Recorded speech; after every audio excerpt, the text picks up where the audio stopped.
Cette vidéo est sur l'étrier BRM 415 de Shimano, un frein mécanique à disque.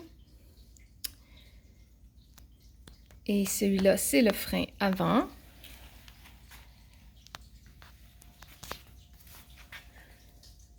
Je vais essayer de montrer. Et on voit ici un espacement à droite et à gauche. Honnêtement, ce que j'apprécie, c'est l'usure qui semble assez égale des deux côtés. Donc, à la base, il est bien fait, je crois, et bien ajusté. Donc, il reste juste à resserrer les pads. Et on peut le voir encore, pour l'étrier, le frein avant, c'est la manette de gauche sur le vélo.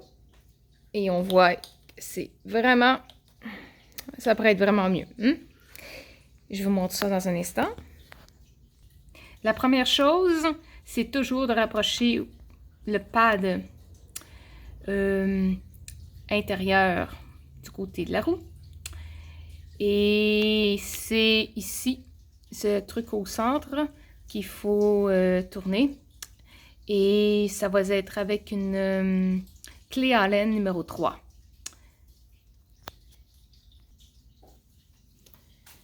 Ce que j'utilise, c'est la grande pour en avant.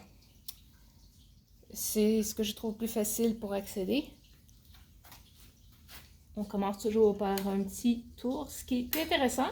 Vous l'avez entendu? On l'a fait une autre fois. Il y a un bloc. C'est bon signe. Ça veut dire que quand on l'ajuste, il ne va pas se désajuster en roulant. On va voir qu'est-ce que ça donne.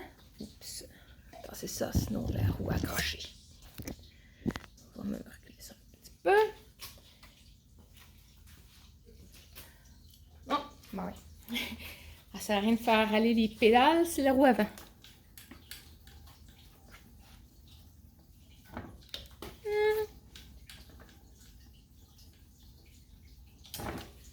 C'est pas si pire, je trouve. 2 petits coups, ça faisait l'affaire. Je vais remontrer pour cette vidéo l'ajustement pour le pad extérieur, qui est le même principe que j'ai montré dans la vidéo sur le BB5. Là, je vais, mais là, après ça, je vais continuer avec le frein arrière, mais je ne le remonterai pas là, pour la manette en avant. Ça revient au même, ce système ne change pas. Je vais juste montrer un peu, si je réussis à montrer. Il n'y a vraiment pas beaucoup d'espace, c'est pas nécessaire d'en laisser beaucoup. Et ça dépend des fois, le disque va être trop curvé pour avoir le freinage idéal, je veux dire l'espacement idéal. Mais comme j'ai déjà dit, si ça frotte un peu, c'est pas grave, tant que ça frotte pas trop. Et il faut aussi tenir en compte que ça va sûrement partir d'un kilomètre subséquent lors de la première ride. Oups! Et voilà, je pense que j'aime vraiment ces freins-là. Ouais. Donc, on poursuit avec l'ajustement de l'autre côté. OK. Alors, en avant. On tourne le barillet. Et il faut toujours tourner le bloqueur vers la manette pour pas que ça bouge en conduisant. Et aussi, je crois que ça conserve un peu plus l'intégrité du barillet. Il ne faut pas trop le sortir. C'est quand on est rendu à trop le sortir, on est probablement rendu à un changement de pad. S'il sort trop, il ne reste pas assez de filet à l'intérieur et le barillet va curver. Je vais montrer après un autre ajustement qu'on peut jouer avec. Là, je pense que je vais en mettre un peu plus.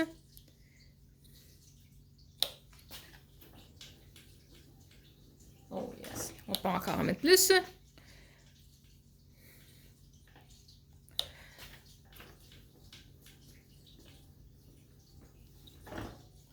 Je pense que ça a l'air... Là, je pèse fortement dessus pour replacer le système de câble et tout Et souvent, ça cause un lustre. Et d'ailleurs, il y a énormément de pertes dans cette gaine-là parce que c'est une gaine non compressible. Un changement va être fait ultérieurement dans les prochains mois pour une gaine non compressible. Et ça va tout faire. Ça va être le jour et la nuit. En fait, ça va faire comme quasiment des freins à disque hydraulique.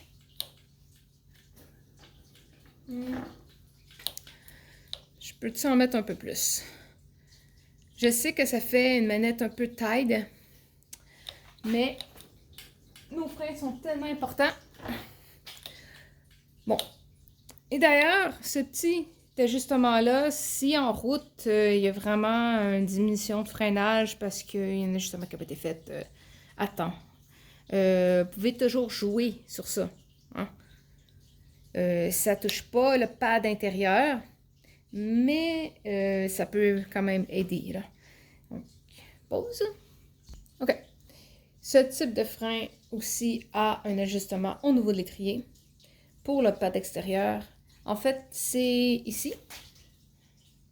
Et c'est généralement utilisé quand on met l'étrier, qu'on ajuste le câble au départ pour donner la meilleure base. Je veux dire. Premier ajustement, ça, on fait des micro-ajustements avec ça. Mais on peut aussi l'utiliser quand les pads s'usent trop. Des fois, il peut être dur à utiliser. Personnellement, celui-là, je l'aime un peu moins que celui du Baby 5, je dois t'avouer. De toute façon, je vais le changer. Là, j'en ai mis un petit peu, juste pour montrer. On va voir si... Ouais. Il n'y a pas de frottement encore. J'ai joué un peu avec celui du haut. Moi, je serais heureuse avec ça. C'est aussi simple que ça. En fait, je trouve quasiment plus simple celui-là que l'autre. Là, on va aller vers en arrière. Bien sûr, c'est le même étrier. Mais, oups, mais là, je vais aller sur l'autre vélo parce que celui-là, c'était le Cube 3. Et, tiens, on va vous montrer le résultat. OK, on oublie les résultats. Ben, je vais le faire en même temps, mais bon. Et voilà, on essaie d'obtenir, idéalement, bien sûr, on parle d'un monde idéal ici, la même distance au niveau des leviers de frein. Quand on pèse, c'est plus facile, c'est plus sweet quand on conduit le vélo. OK, alors là, je vais vous montrer pour le BARM. BRM 415 arrière. Et voilà, on est sur l'étrier arrière BRM 415 qui est sur le Cube 2. Comme je disais, le meilleur des mondes, c'est pas toujours le cas. Là, on voit un petit peu plus un petit peu plus d'usure sur le pad extérieur. Néanmoins, on commence toujours par le pad intérieur. Allons-y. OK. Pour en arrière, on va utiliser aussi une clé Allen 3 mm, mais pas la même, la plus courte de Park-Tool, de ce kit-là. Et voilà. Et juste ici, là. Hein? Et la raison, c'est à cause de la cassette. On ne pourrait pas passer l'autre clé. Donc, on s'aligne bien, encore une fois, on peut regarder de l'autre côté et on aligne. Et voilà. Bon. On tourne une fois. Dans ce cas-là, il n'y avait pas beaucoup d'espace. J'essaie avec une fois, je vois si ça frotte.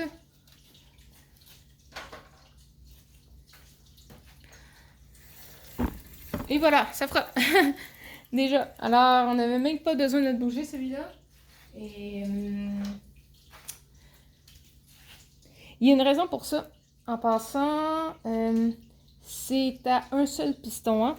Tous nos freins mécaniques sont... Pardon. Il y a un piston qui reste fixe. Celui qui est à l'intérieur de la roue. Et le seul piston qui bouge, c'est à l'extérieur de la roue. Et je suspecte qu'à cause En fait, je sais pas. Faudrait que je réfléchisse. Mais ça pourrait avoir un rôle à jouer pour une différence d'usure.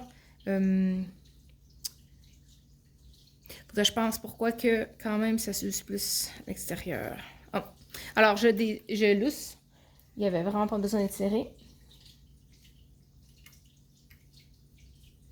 Mais il vient d'être installé, donc peut-être qu'il n'y avait pas l'ajustement idéal au début. Voir. Je vais mettre pause. Je ne sais pas si vous l'entendez, mais il y a un frottement. Mais c'est parce que le disque est curvé à une place. Et décurver un disque, c'est pas toujours évident. Et oui, la roue est aussi un peu curvée. J'ai pas travaillé dessus encore. Peut-être que je vais avoir le temps, peut-être pas. Donc, c'est juste un petit bruit. Et je vous le dis, c'est mieux avoir ça que avoir zéro bruit. C'est pas si pire quand on conduit. Honnêtement, c'est pas un frottement très agressif. Alors moi, je laisserai comme ça.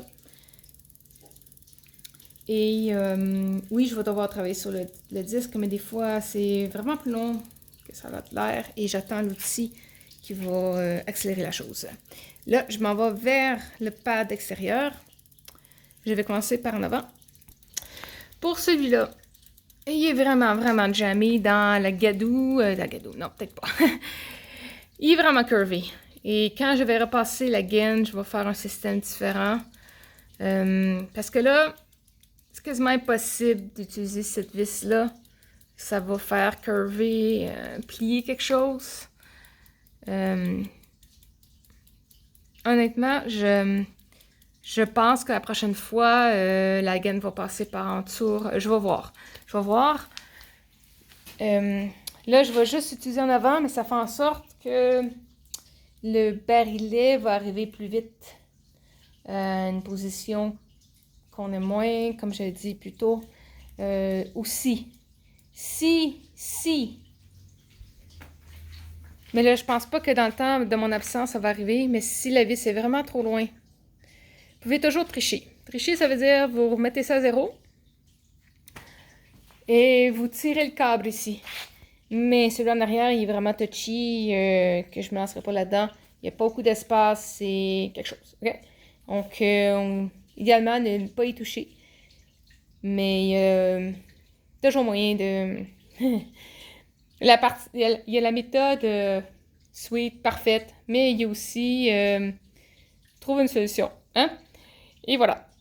Donc, c'est la fin pour l'ajustement. Attends, c'est la fin? Non, je n'ai pas fini d'ajuster ce frein-là. On fait une pause.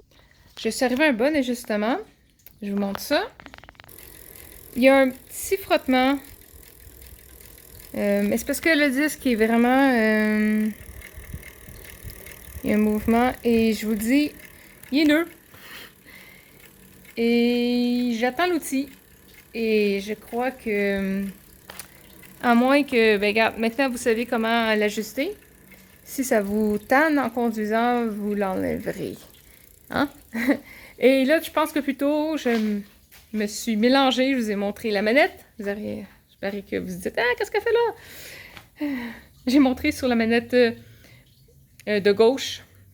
Mais c'est la manette de droite en arrière. Hein? Même les pros peuvent se mélanger des fois. Particulièrement quand ils filment.